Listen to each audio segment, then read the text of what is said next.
Bonjour, Cécile Dejoux, professeure des universités au CNAM et affiliée à l'ESCP Europe. Mon métier, c'est de créer de la connaissance en faisant des MOOC. Celui de cette année, c'est l'intelligence artificielle pour tous. Et surtout, en faisant des livres. L'IA est partout. C'est pas simplement un effet buzz dans la presse grand public.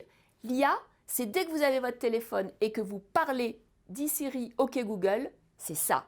Alors il faut comprendre maintenant comment ça va impacter votre métier, quel que soit le métier que vous exécutez. C'est important de comprendre que l'IA, c'est à la fois bien sûr des pièges, c'est à la fois des techniques et c'est à la fois des opportunités. L'IA, c'est un ensemble de techniques informatiques. D'ailleurs, on va les décrire et vous allez vite comprendre ce que c'est. Mais surtout, ça va pouvoir remplacer l'homme sur certaines tâches. Alors, si on est positif, on va dire qu'en fait, ça va nous faire gagner du temps, gagner bien sûr de la productivité. Mais ça va surtout assister les personnes, quel que soit leur métier, dans, par exemple, de la gestion de projet. On va faire avec l'IA et on va optimiser certaines actions. Et puis, ça va nous augmenter. C'est-à-dire que grâce à elle, on va pouvoir faire de la traduction, on va pouvoir par exemple avoir des scénarios, faire de la prédiction. Donc c'est très important de comprendre comment toutes ces techniques informatiques, qu'elles soient dans des systèmes, dans des robots, vont changer votre façon de travailler en remplaçant certaines tâches, en vous assistant sur d'autres, en vous augmentant. Et là où vous avez une valeur ajoutée, c'est penser comment vous allez pouvoir faire évoluer et changer votre métier.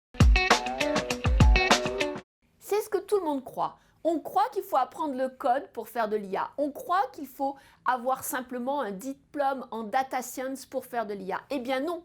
L'important, c'est de pouvoir travailler avec ceux qui font de l'IA. Pourquoi? Parce que la plupart des projets IA échouent.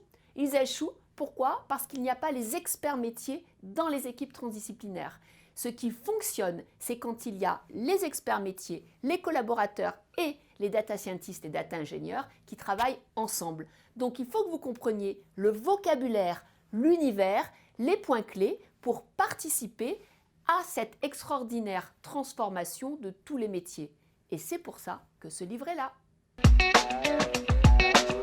IA compatible, c'est peut-être le challenge le plus important pour l'ensemble des collaborateurs. Ça veut dire comprendre ce que sont les techniques d'IA, ça veut dire comprendre ce que les data vont apporter à l'IA pour pouvoir les nourrir en usage, et puis c'est comprendre surtout ce que l'IA peut faire. Alors, être IA compatible, c'est une compétence, c'est un état d'esprit, et surtout, c'est un ensemble de techniques qu'il va falloir intégrer, quel que soit votre métier. Donc, c'est tous ces éléments que je vous propose de découvrir dans le livre à travers des témoignages, à travers bien sûr une méthode et à travers, très important, des workshops que vous pourrez proposer dans votre entreprise. L'IA, c'est très important et vous avez bien compris qu'il va falloir monter en compétence quel que soit votre métier.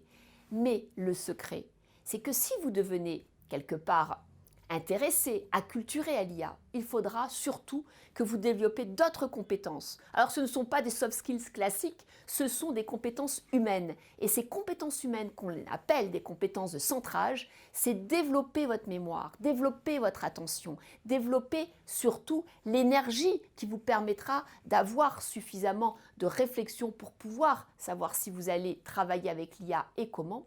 Et puis, c'est très important de gérer votre agenda. Parce qu'avec le numérique et l'IA, on est dans un monde de la notification. Donc si vous ne voulez pas que l'IA vous dise ce que vous devez faire, prenez de l'avance et commencez à intégrer ces compétences de centrage.